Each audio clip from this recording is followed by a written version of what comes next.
શું કરવાનું થાય ગેમ રમો એલા પણ મસ્તીમાં કહું છું વાંચવાનું હોય ના પડે લાઈન તો એને કોને ફોન કરે એવો ના કે ગેમ ચાલુ કરો લાવો તાર કેટલા ટકા આવેલા કોને મારે તમારા બેને તો કયો 70%. એ વાંચ્યા વગર તો તમે બે સારા ટકા આવ્યા બે ઓછા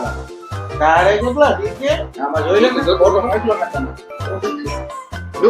નવ્વાણું ટકા કઈ કે ખબર નહીં વાંચવું નથી અને આસમાં છે ને ફેરસ આ કાળા ટકા છે ને ઈ તો હું ગાડી હલાવતો હતો ને એટલે જોઈ લીધી હતી મારા ઉપર વાંચી હું નહીં આ સોરી હા